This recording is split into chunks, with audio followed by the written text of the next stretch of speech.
Save the date. 18th of November 2023 at Elise Convention Center. You Deserve It Foundation present Edie's Winter Enchantment Ball. Kung presentasyong sexy, hot, sensual, kuwang sabay doon ng to the ladies na yan, chiki. Man, patulas na ko dami sika-sika para dilante. At sunod ko dami pasamah doon si Kusi. Kung top lovers tong konsepto, papromebia, turbanya, top lovers ng Big Show, junto, cenário, uma noite. Especialmente para the ladies na pangasin de saki deep din ang kurso. Make sure you there. Ticket outlet are Judy's Bar, Van Dorp Madame Estate, La Cayeta Restaurant, and Nos Deseo Truc de Pan Cahill. Get your early bird tickets now for only $30. This will be a night to remember. The 18th of November, be there at Edie's Winter Enchantment Ball.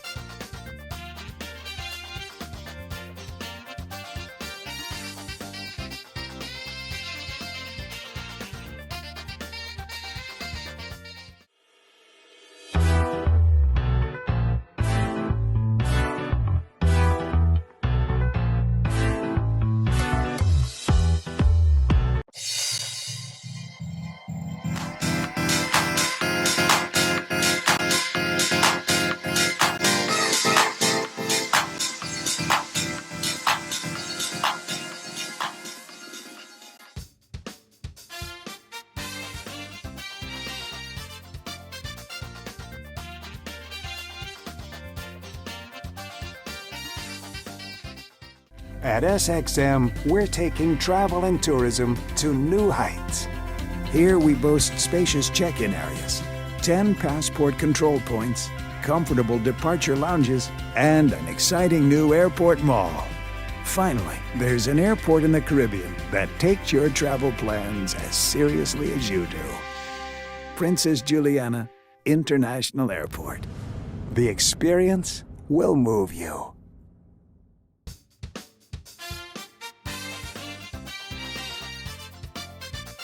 Welcome to the Late Night Show. Hope everything is okay. Hope everything is all right. I'm your host, Andrew Dick, and of course, let's begin with breaking news of the strike, or I should say the sit-in at the Oranje School, one of the oldest schools in St. Martin. And of course, yes, the Minister of, what do I call him? The Minister of Nothing.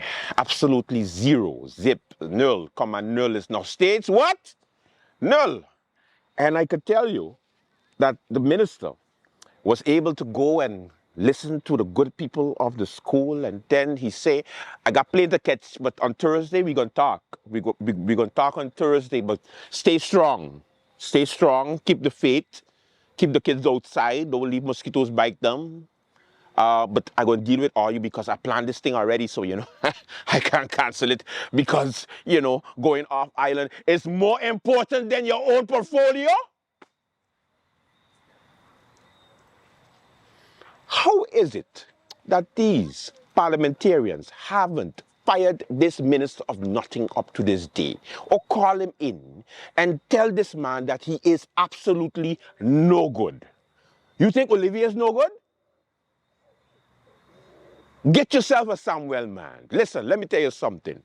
The man makes absolutely great bread, but that's it.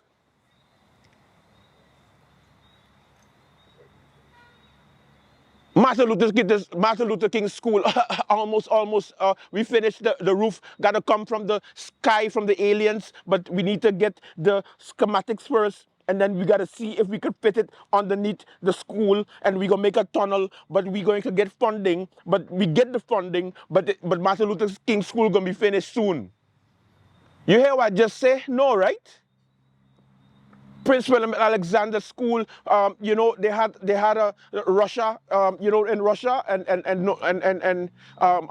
Israel and Palestine. They had a war, so we didn't get the material in time, and then the material getting more expensive. So the hospital, you know, and the airport, so it makes up our whole estimate at the school for the Prince William Alexander School. So it gonna come, but he working on it, but it gonna reach.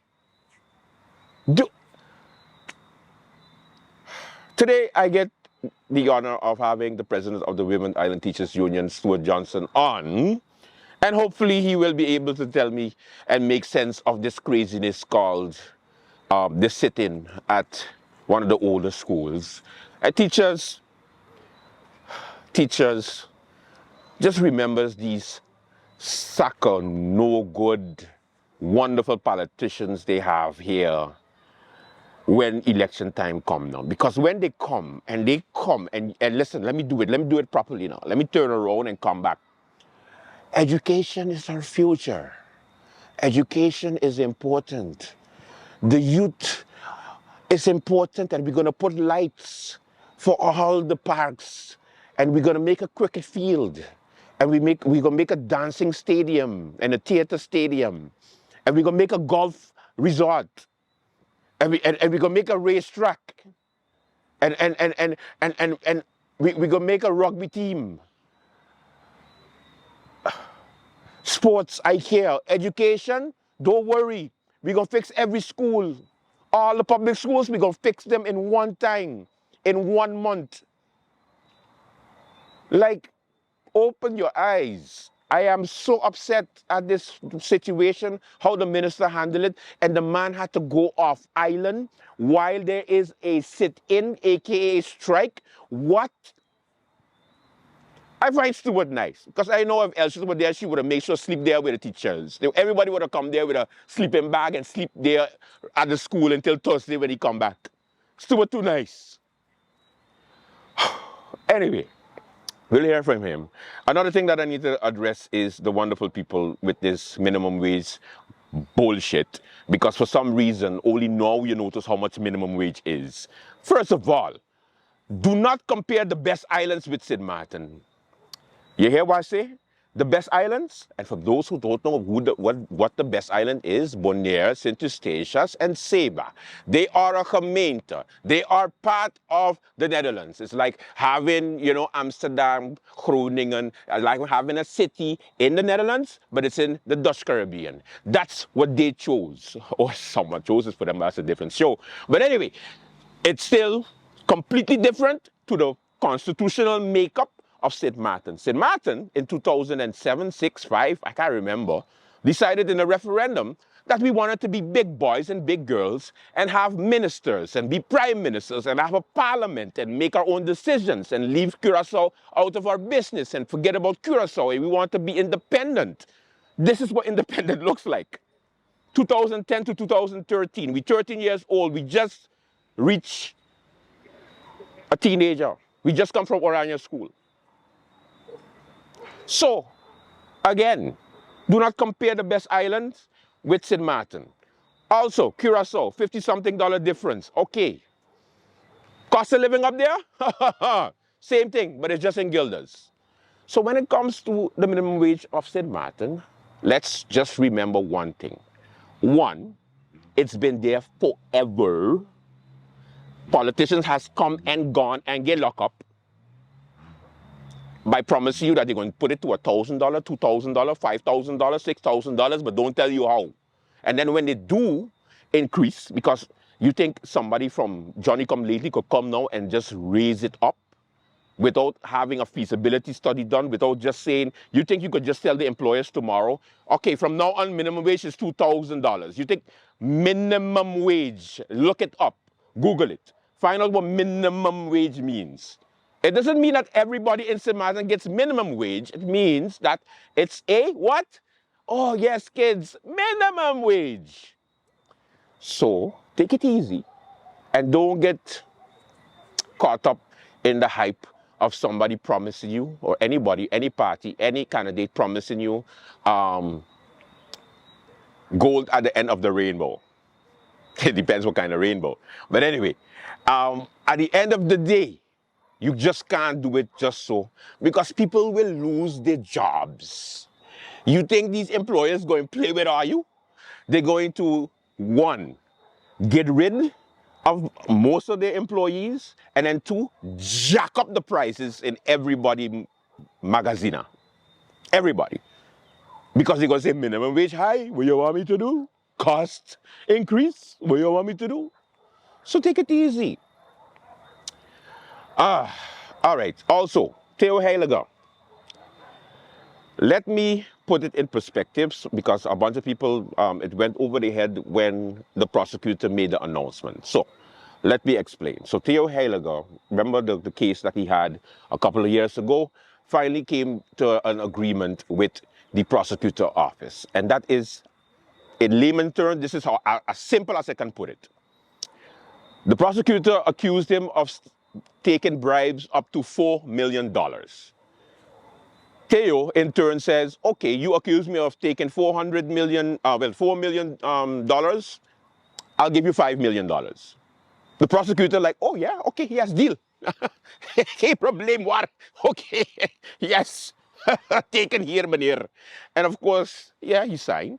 And then, of course, in exchange, you drop the criminal case and I go to jail for 5 years, no problem. But what we're missing is that Theo Heiliger admitted to stealing from the St. Martin people.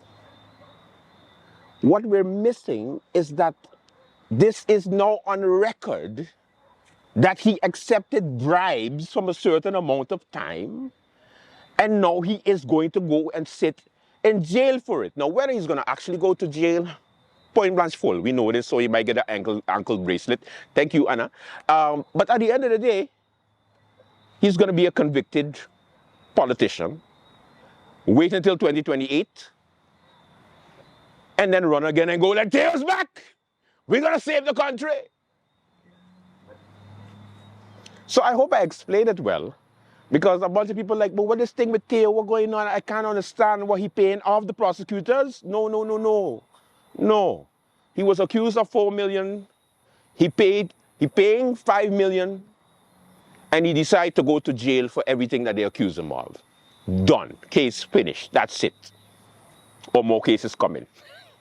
And in the case with the prosecutor office, you never know. All right. And then a last thing, sensitive Susies, meaning that there are some politicians that have just come into the political atmosphere, and I always have to give this type of welcoming message to them and say, don't be sensitive because you're going to lose. It's a big boy and big girl game. If you're going to get sensitive with memes, if you're going to get sensitive with,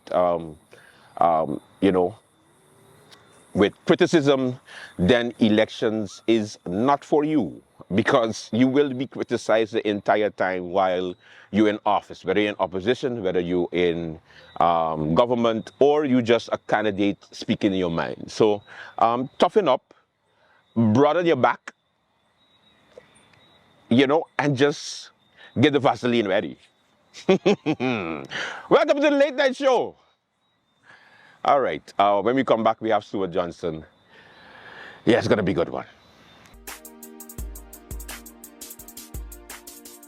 Parliament right here would love nothing better than to say, let's allocate 10 million guilders towards helping our issues in social needs and so on. But how are we to do that when we have all of these conditions of, well, you can't get more liquidity, you need to cut, you need to do this. Many of us feel like we're in a position where we can't fully extend our ability to legislate. But my decision is to stay where I'm at. At the end of the day, the way that MP Rolando Bryson leads, he allows me to work. He gives me that freedom to work. It's not always a phone call of pressure or do this, do that, don't do this, and that's part of the reason that I'm able to produce. Any of the difficulties that this government faces today, I didn't sit down, do nothing, and have my staff write press releases. No, I got up and asked myself from opposition benches, what can I do? So I read my constitution, the one I swore to uphold, which gives us the rights to bring laws, to bring amendments, interpellation rights, inquiry rights. So we asked ourselves the questions at the time, what have we done? Regardless of... He has represented this country qua what is expected of a parliamentarian professionally, and I can align myself with that. Simply gone through a very difficult economic time and are simply asking of the tax department an opportunity to have a payment plan. And it seems that this is really done kind of like if they feel like how you talk to them. You know, it's extreme.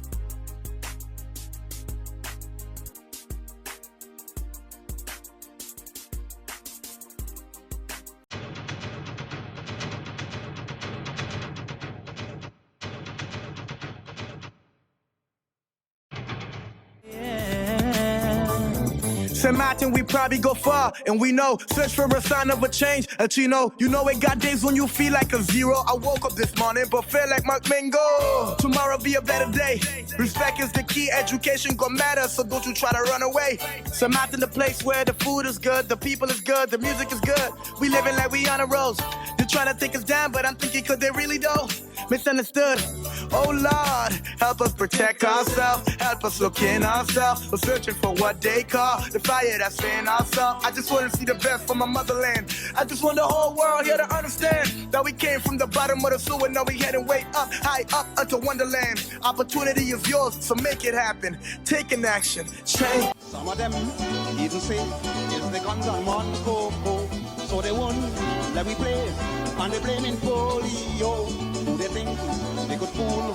All we know they better do fast. Polio or no polio, man we won, we mark.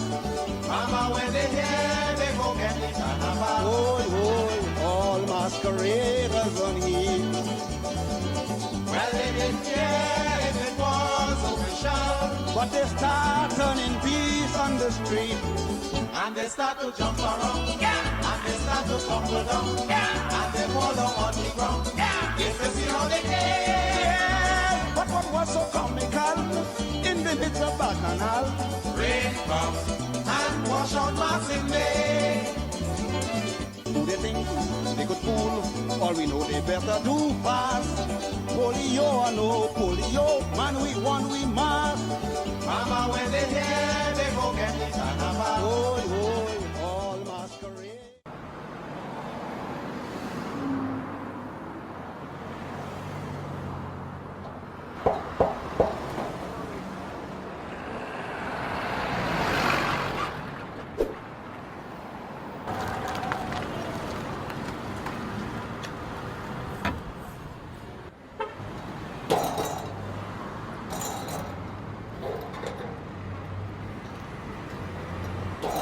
Qu'est-ce que tu fais là? Qu'est-ce que tu fais là? But sorry, no sir.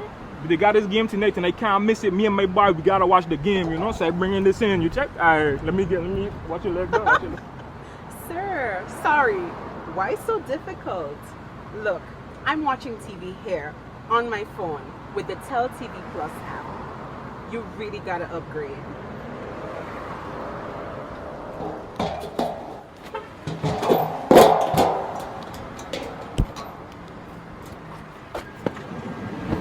Okay, so Miss, tell me about the Tell TV Plus. I hear about this. Okay, so once you apply for Tell TV Plus, you can enjoy it anytime on the go. Anytime? Anytime. On the go? On the go. You simply download the app, log into your account at any time, sit back and enjoy.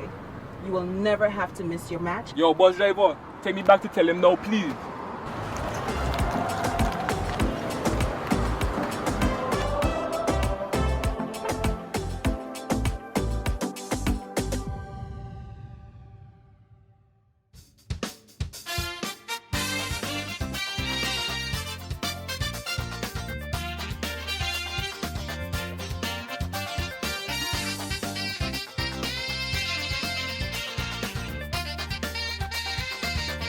Welcome to the Late Night Show, special edition. Of course, we are here with the president of the Women Island Teachers Union, Stuart Johnson. Long time no see, sir. Always here, whenever you need. But you're running from me. You're running from me, man. Long time I say. Never. You always know it's a call away, and I'm right here. Stuart, Oranje School, they finally put their foot down. In this case, they put the chairs down. What is going on at the Oranje School? Talk to me. Well, you know, at the Oranje School, it was a sit-in today for quite a busy morning, to say the least. You know, the teachers have reached a breaking point, and we only get there because things have been said before. And notable to mention is that since actually the beginning of this year, and many issues before then, have been brought up in the past 4 years in particular, where it concerns the concerns at the Oranje School. As everybody may recall, at the beginning part of this year, Y2 had a series of meetings about general issues. Yeah. Part of those meetings was individual sessions that I had with the teachers, and I had each school come up with their own concerns that they may have, the Oranje school being one of it. So the government of St. Martin, since the beginning part of this year, has received from each school, especially the public education schools, the concerns that the teachers have, they themselves have made. So they're out because of the ongoing hot and humid classrooms that Y2 also signaled the alarm about 2 months ago. They're also out because of the mold and other working conditions that are simply not conducive to be in. If I recall, even I had to take a call while I was there this morning for about 5 minutes, and I was in one of the classrooms, and literally for 5 minutes it was extremely unbearable in terms of the situation that the school has had to face. So the situation at the Oranje school, as the teachers have expressed, is regarding the lack of proper ventilation. The classrooms are extremely hot, very humid. There is, of course, a lack of overall upkeep at the school. If I look at the school itself, it's basically patchwork that continues to happen year in and year out. So again, the oldest school in St. Martin. Correct, like the most Oranje, historical. As you know, the Queen, when she came, visits the Oranje school. The King, when he comes, visits the Oranje school. It is the iconic symbol. It is one of our national symbols. Yeah. You know, it's on the monument list. So again, it's important that this is also prioritized, and the teachers reach a breaking point. They reach a breaking point that even though Y2 has signaled the alarm weeks and months before, that they call you to act. Yeah, I remember the press release, and in the press release they said that it's hot. Yep. And I think not only with Oranje school, you said In general. Correct. The atmosphere it's really bad. You even had some local people, coming with some type of fundraising events, but it's not enough. No, it's not enough. And some got and some did not Correct. And most, which is the public schools, did not get at this point in time. We're going to see other initiatives roll out soon. But at this point in time, the fact remains is the classrooms are extremely hot. And if I look even at the windows at the Oranje school, it's simply not big enough. It's not conducive for the type of environment that these teachers have to be in with 20-something students at a time in a small room, not properly. Also, too, the lighting is not properly well lit either. But they got electric. They have an electronic school board. That should be enough. And that too, the teachers have complained that the boards itself, the Promethean smart boards, produce heat, and based on the lack of proper internet connectivity, they're unable to have all of them on simultaneously. So while the bandwidth may be sufficient with fiber coming in from Telem, there actually needs to be more antennas to ensure that the internet connectivity is throughout all of the school campus. So that is one of the things that have to be looked at. The next I asked the minister on behalf of the membership to do is, I would like the VSI inspectors to go in and do a full assessment in terms of the readiness of the school. Is the school conducive to operate? Is there mold? What is the hygienic situation? What is the health situation? But we had at the school? we had two tropical storms, warning passes, flooding, and the schools had to be inspected for the schools to reopen. I remember on 2 occasions school had to be closed, and of course the flooding happened, and then inspections had to be done. So inspections wasn't done? Well, those inspections are basically on a school level, so school managers just have to give their assessment. Okay. So for instance, in my school assessment, I gave a comprehensive overview and indicated that there was stagnant water, for instance, on the playground and so on, that I would like for that to also not be a breeding ground for mosquitoes. So again, each school handles its own affairs differently, but in this particular case, with that not being done and that being a concern, the vast amount of mosquitoes that the staff has indicated that is at the Oranje school, I'm also asking, like I said, for the VSI inspectors to come in to check the roof, to check to see if there's mold in the ceiling tiles, to check to see if the school itself is adequate for a safe environment. As ILO conventions mentioned, the atmosphere must be safe and conducive for work and for learning as well. Give me the rundown. So now the teachers are, did they have a chance to meet with the minister? What's the solution? Are we going to see a continuation of the situation? What's the latest concerning that? Well, I got a call after 8 o'clock this morning, and I immediately went to the Oranje school, because when your members call you have to act. Yeah. So based on that, out of courtesy, I met with the school management. I had a brief conversation with the school management, and then the different stakeholders rolled in. And so we had a meeting with the minister. I brought along with me this time, again, a different approach, is 2 teachers from the Oranje school that are part of the concerns that are there, so he can hear it from the them also. members themselves, the teachers themselves, because you may hear it from Y2, you may hear it from Mr. Johnson, oh, there he goes again.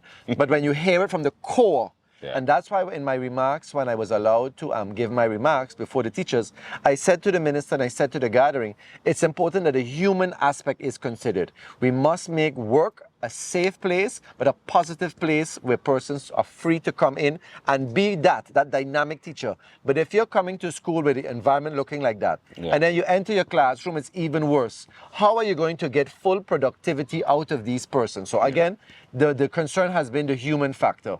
What has happened is that the minister was able to meet with the teachers. The teachers heard some responses, heard some explanations. By the end of the day, it seemingly did not satisfy my membership. So they asked for an audience with me after the minister left. And the decision remains that they're going to continue to sit in until a meeting is held, which has been scheduled for Thursday at 1:30 with the minister. The minister has indicated he is off island as of today, earlier this afternoon. So again, the teachers are continuing. They've even called in media, subsequent media announcements for parents also to support and be in solidarity of the efforts. There comes a time where you reach a breaking point, and I think this is the breaking point where teachers have said, we've heard the fancy words, we've heard the promises, we want guarantees, and that's why even as president of the Y2, I said, well, it's not about another promise, it's about guarantees. I need guarantees. I'm smiling, Stuart, because there's a sitting going on at one of the older schools, and the minister said that he had to go off island. He's off island. He had already a trip plan scheduled, and he's off island. He had a trip plan? Yeah. Oh, so... And he'll be back? He'll be back Thursday. For Thursday. Wednesday for Thursday's meeting. Yep. So in the meantime, the teachers have maintained the pressure, and Y2 stands in full support of the actions, because at the end of the day, what I told the minister is we saw still responsible teachers. They didn't have the kids running around, playing, going crazy. No, they were outside making sure that the kids were properly supervised. Yeah. Even when requested to go to the meetings that we had this morning, the teachers showed deep concern, but who's coming to watch the kids? So they made sure even that in their absence, the management or whomever was decided at the time could handle the sufficient number of kids there with proper supervision. But again, this isn't now. These issues have been for the past years. These issues have been for the past 4 years. And it's issues that can be addressed if there's structural decisions made. If we can allocate monies outside of public schools and you have the authority as the person in charge of public schools, then you also have to wonder how much attention is being made in terms of the overall infrastructure at public schools. Public schools should have a handyman at each school, or a handy lady. Let me be diplomatic, it's the 21st century. Let us have those persons that can do a quick fix. If you look around the schools, you'll see windows that are missing. You'll see louvers you see hurricane shutters. Those things shouldn't have to wait until the entire window is gone or the entire louver comes out from the window for it to be fixed. And that's why even in other media outlets, I've indicated, where is the Ministry of Rami? These are public schools. You also have a part to play. The President of Parliament, where's the Parliament itself, the Education Committee? Ms. Angelique Rameau, Member of Parliament, comes out of the public school system. She was a teacher at one of our public schools. Yeah. Where are you today? They came with a nice bus. And she campaigned on it, actually. They came to all the schools. They promised everything. Oh, your school don't have basketballs. We're going to donate basketballs. I have not seen them since. So what is even the Education Committee of Parliament doing in terms of making sure the accountability is there from the executive branch? You have a legislative duty, you have a moral obligation, you have a simple democratic opportunity to enforce that there's proper accountability and there's proper plans put in place to address these situations. You have reports, you have the signals from the Y2. How much more do you need to act and do something the right way? Not because it's an election now, everybody's going to jump up and play cute and be like, oh, well, you could call me, you can send me a WhatsApp, we're going to fly come now to the school because it's election year. Stop it. Do what you're supposed to do and let the teachers not have to suffer in these circumstances. This is not about politics. This is about education, and education should never be mixed with politics. It's a non-partisan issue. Whether who's in or out, they have the responsibility to work for every teacher, whether they're for you, against you, with you. You should make sure that once the teachers are happy, 20-something children will have somebody in front of the classroom because they're the next generation. They're the promise of tomorrow that they are going to make this country better. But if we don't start to mold them today, I'm frustrated. I know, relax. I've been too calm. Wait, because I tried to put in a question there. Hold on. Go ahead. Okay. Go ahead. The Prime Minister is, of course, a former school manager. Yes. So you and Y2 member. And has led many meetings of the Y2 from the COLA right back, but that's a separate topic. Yes, of course. We get into that. Don't trust me. So I would think that at least, you know, some concern. The Orion School is not the only school with big issues. I mean, I'm sure the rain affected also the other schools, and I guess Orion School got the brunt of it now. But we don't have a good success rate when it comes to, especially when it comes to molding schools, because what we do now, and what I've noticed is that we ship them off to another location.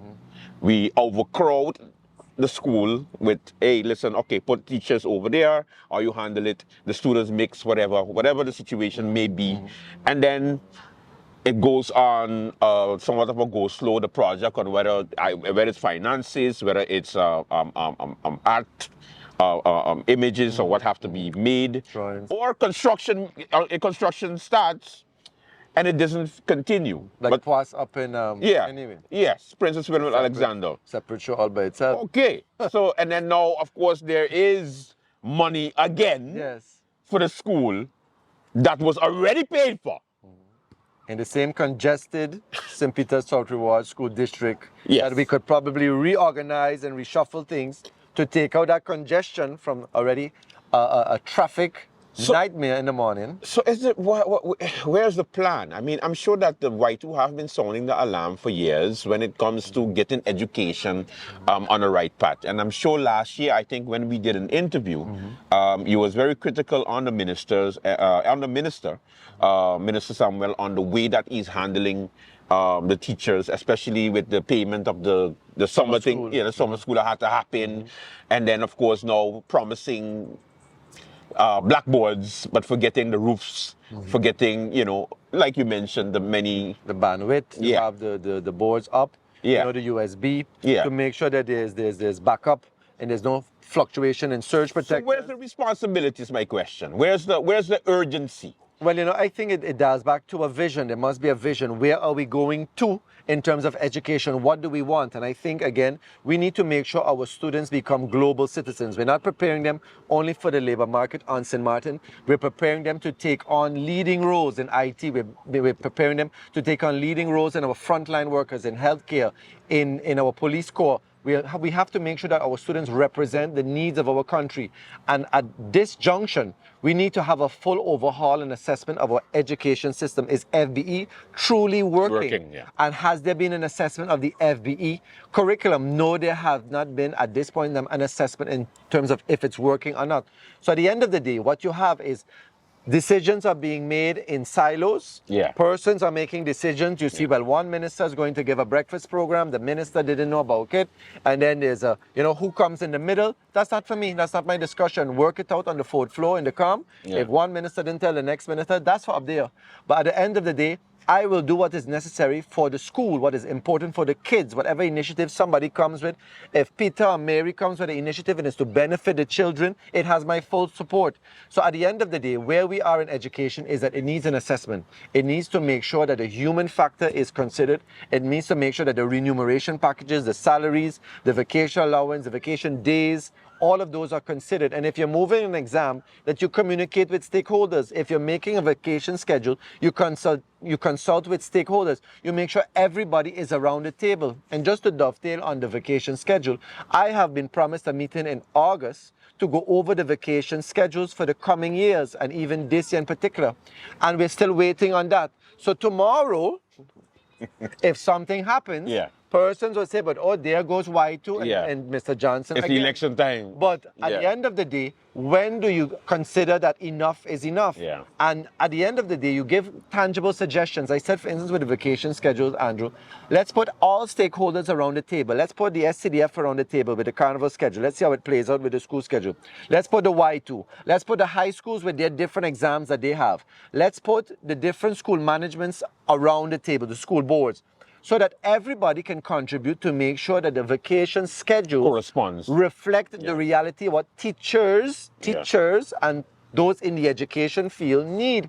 Same with the remuneration packages. As you know, there's discussions ongoing with government because Y2 has championed for an increase in the vacation amount from 6% to 8%. We're somewhere there. So in other news, hopefully there'll be some developments with that, as well as the outstanding with COLA and indexing of salaries. We're busy with the Minister of Finance and with the relevant ministries to come to an agreement soon. So I'll be able to further elucidate when that time is right. But again, it is to make sure that we take care of the working class. You can't squeeze the working class with high prices, unacceptable working conditions, and then have to deal with kids that should be properly placed in the right school streams. For instance, special education. There's a lot of special education students in regular school that should be at the Prince William Alexander from the age of 4. Yeah. In the regular school system, they should be pre-K, should be pre-elementary, preparing students that when they reach to elementary school, because parents can't afford daycare, that they have the skill set to enter the kindergarten classrooms. And even a step further, we should expand our curriculum by offering, for instance, Spanish. Why couldn't Spanish be offered as a language in elementary education? Again, it's about preparing our students to become well-rounded global citizens, that they are versed in many, many languages to prepare themselves for whatever lies ahead for them in the future. But special education, as you know, Andrew, as you know, is dear to your heart. My heart. So again, that's a separate program that we can have on its own. But at the end of the day, Y2 continues to champion that schools are conducive for learning and for working. It also champions that education in and itself must have a vision, it must have a structure, it must have what we can see tangible coming out of it. For instance, the traffic exam. The traffic exam is done in group 7, and then what are we going to tie it to eventually your driver's license, that you get maybe 2 questions less? What is the point of it? So students now are even saying at times, but principal, this don't make sense. If I pass or fail, that's not going to do anything for me. Yeah. So we need to have healthy discussions. And again, it's not throwing any department under the bus. Yeah, but how to improve? You know, you'll hear by tomorrow WhatsApp, by your bad talk, the examination department. No, it's not. It's about making sure that we have substantial products coming out of our education system. Because at the end of the day, they are our next teachers, they're our next prime ministers, and we see how important that can be. And they're our next doctors, our next police officers. So again, it's about making sure that we correct what has happened and we give a true hope and a true positive outlook that the next generation will do it even better than we have. How do you talk to the frustrating members? Because I'm sure it's not easy to be a teacher now, and actually to even get encouraged to become a teacher, it's like, okay, I'd rather go off island, I'd rather go somewhere else.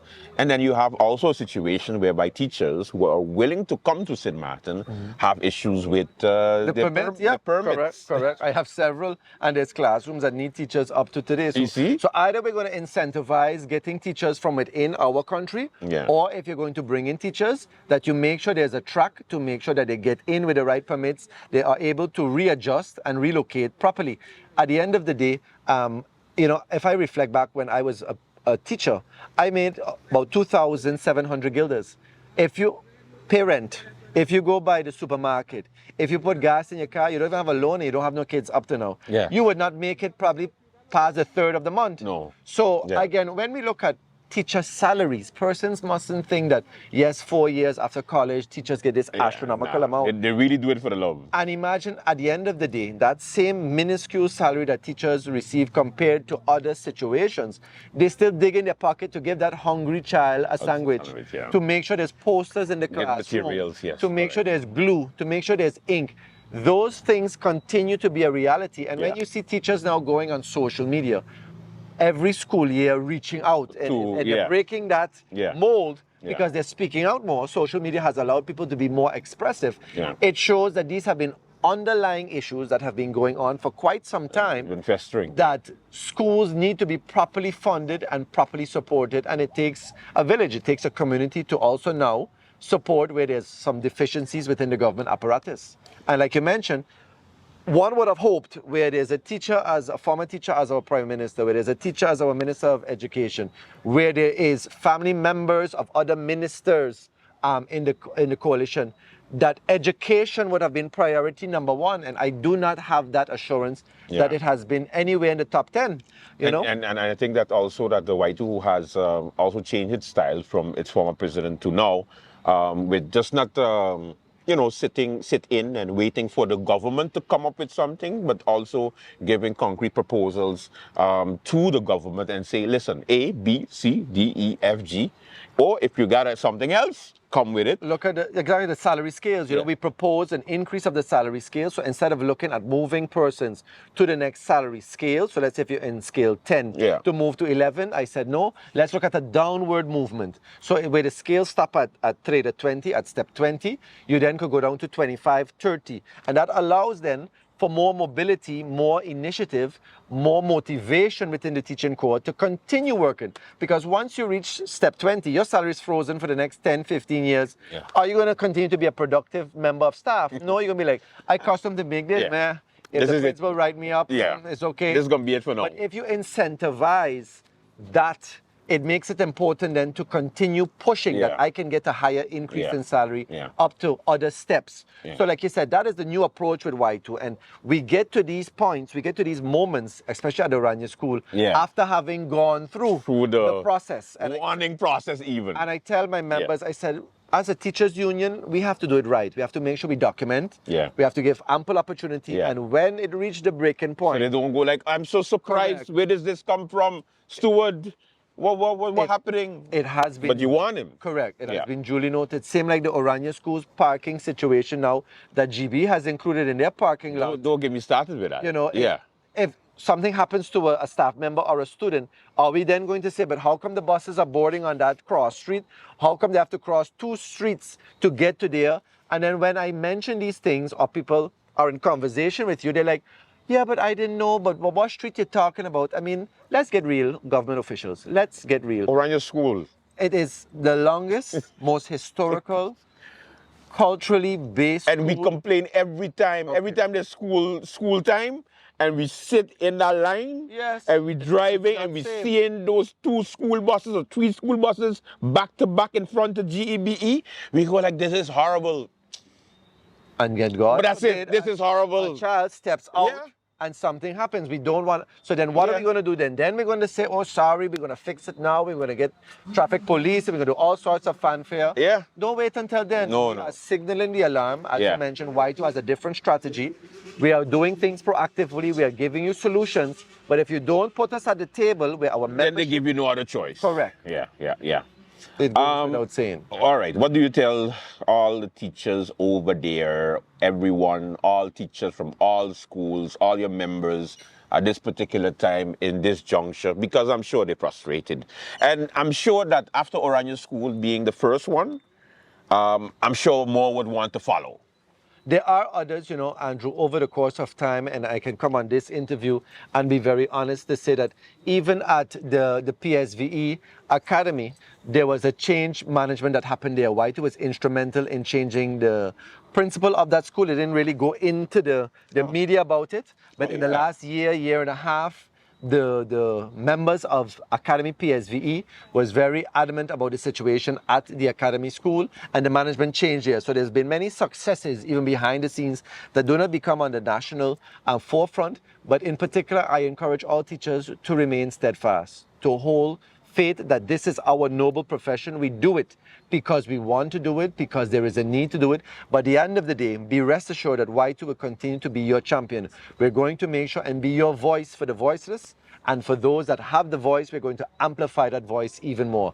If you're not a member of Y2, sign up. The value of unionism is to make sure that there is accountability, that there is activities represented across all of the education spectrum, and where your expertise is needed, I've been calling you in time and time again. The most recent being the draft policy on special education. We need you to be part of those kind of initiatives regionally with the Caribbean Union of Teachers as third vice president of that body. I'm also afforded the opportunity to have several members on different committees in the region, the Education Committee, the Sports Committee, the Status of Women's Committee, the Wellness Committee. So Y2 now even regionally has expanded its outreach and internationally as well by going to ILO and making sure that we championed Convention 87 in Geneva, June of this year. So we are much further along and we're going to make many more partnerships. One of them is PSI, which is Public Service International. I'm formulating that partnership as well to make sure that within the civil service corps, within the region and internationally, that we have even more support by more affiliates. So teachers, remain steadfast. Keep up the good work. Y2 is extremely proud of you and know that we will always be your champion for your rights every single day. Now, of course, the union has been criticized recently, and I should say all unions in particular, of being too soft or being their approach being too not counterproductive, and people should just drop out of the union and revolutionize. What do you say to that? Well, we're in different times, and Y2 has signaled the alarm, as even with the National Health Insurance. We were the first union to break that silence in terms of the National Health Insurance that was the Affordable Care Act. Now it's possibly Otley Care, Otley Nightmare, something, I don't know. But at the end of the day, when I looked at the presentations that were given to me, my initial reaction was, but the working class is going to pay more and receive less. So Y2 was that person, and Y2 has been different because I believe in making sure that we follow the right steps, but we have not been silent. And our membership has a WhatsApp group with over 300, 400 members in it. They're constantly updated. Every travel that I attend on behalf of Y2, the membership receives a travel report, 13, 14-page documents to show that I'm not just traveling for the sake of traveling. There is more accountability, there's more transparency, there's more communication, and you will always have some that are adjusting to that. My predecessor, Ms. Elsha, did a wonderful job. That was her time. We were in different times. And I always pay homage to that. I always pay tribute to her, and I thank her for her service, laying the foundation. But we're now building the next step. The next steps require a different approach, and that's just the reality we are in. So I'm appreciative of all of the, even the criticism, because it sharpens the blade. Because as you know, I have had my fair share, but it continues to sharpen the blade. And a true person reflecting does never takes it personally. They always look at it as an adjustment to form it in a better light. You running this election? Absolutely not. Absolutely not. I thought you was going to say absolutely. I couldn't wait for that question. You thought that was going to come? Definitely. You knew that was going to come? I know you know me too much. So good. Man, geez. Thank you for that question. So it again assures persons that he's not here for politics. I am on one party, the Y2 party. I'm the leader of the Y2, the Teachers Union. That is my only stress and concern and my passion. And I look forward to continuing that. Because you mentioned a bunch of no's in your speech. No. I say, no, later. Maybe I say you were dropping some hints, some bombs. No. All right. No meme for you out there. No meme, man. Jeez. All right. So let's hope by Thursday that the situation, that this situation gets fixed. But in the meantime, now you'll have a situation of a sit-out from today, Monday, to Tuesday, Thursday, Wednesday, and Thursday. Government. All right. Thank you so much. Thank you. We'll be right back. Time for your Savage Chris highlight. Get ready. Sit back. Savage Chris! You are telling me, and you're telling the honorable members of parliament, and you are telling the general public that the World Bank, for crying out loud, minister, that the World Bank is coming into St. Martin to do fire suppression on the landfill. That's it. That's it. Then my question to you, honorable minister, show me in the budget, what are you going to do with the tires? What are you going to do with the pallets? What are you going to do with the batteries? What are you going to do with the white stuff? What are you going to do with all those things? And if you're telling me, that you're going to ship it out, gracefully, Madam Chair, show me in the budget the cost to do that. Because in your budget, it is zero. Not one guilder is put aside, set aside to deal with anything from the Ministry of Rummy, from the government of St. Martin. Savage Grace! We don't see something is wrong with the cost and the amount of money that we spend to send patients to Colombia, simply because, and here's the thing, how is it that we can take patients from this country, send them to Colombia to see Luis Ramon Perez, a heart specialist, to see Gustav Samos, to see Felipe Gonzalez, and we spend millions sending them to Colombia? 1 month, 2 months, half a year, 1 whole year, St. Martin patients are still in Colombia. All of them can go and see those renowned doctors in Colombia.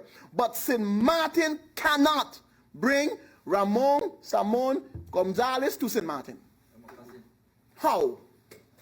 How is it possible the same doctor that we are sending our patients to, the same specialist that we are sending our patients to in Colombia for treatment, that same individual, that one individual, that one doctor working in those hospitals in Colombia, we cannot bring that same one doctor from Colombia to St. Martin because his degree ain't recognized. So if his degree is not recognized to bring him St. Martin, how in the world, minister, explain this to me? His degree is recognized for the St. Martin patients to him in Colombia. How?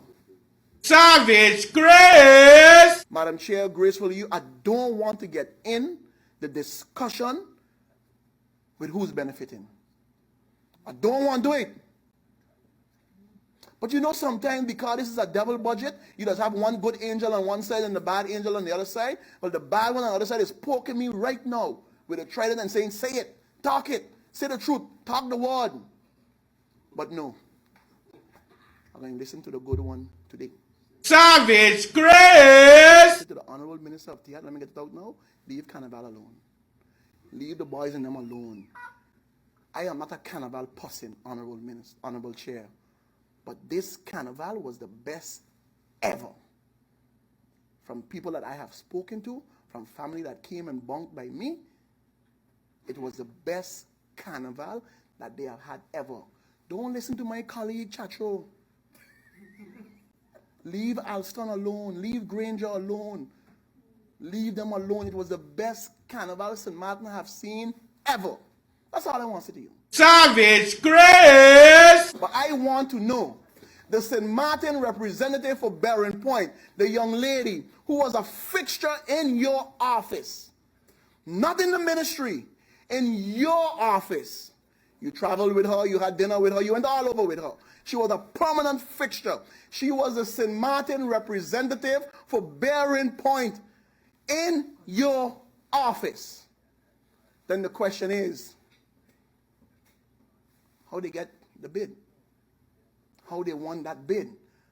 No one, not one member find that something wrong with that. And then, Madam Chair, the rumor is that the good young lady is pregnant. That's the rumor, Madam Chair.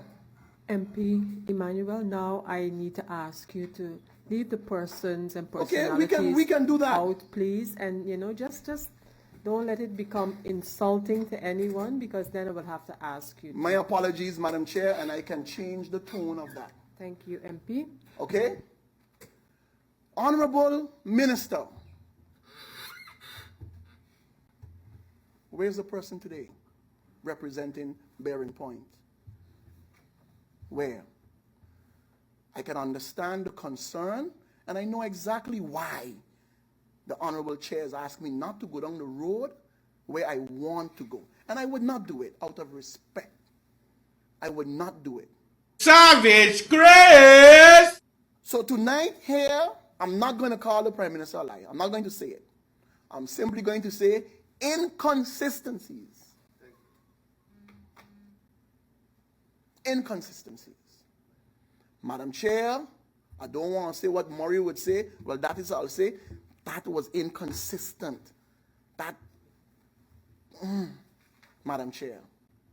Because today we know from her own colleague, the Minister of Justice, and also from the Vice President of the World Bank said that the monies to repair the Phillipsburg prison and the Simpson Bay prison is coming from the trust fund. It's coming from the World Bank. It's coming from there. And when we asked the Honorable Prime Minister, she said no. When we asked the Honorable Prime Minister, Madam Chair,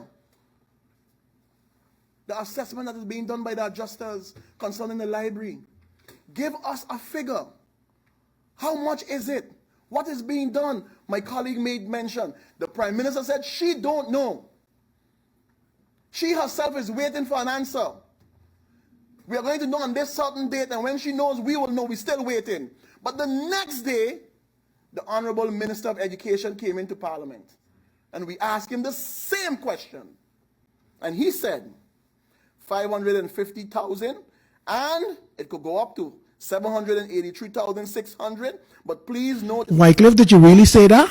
Yes, I'm a pastor. I don't like it. But why would you sell me out? Because I don't like you. I want your job. Don't you understand? I want to be Prime Minister. God says so. Savage Grace! I'm pointing my finger at the Honorable Minister, Prime Minister, and also at the Minister of Justice.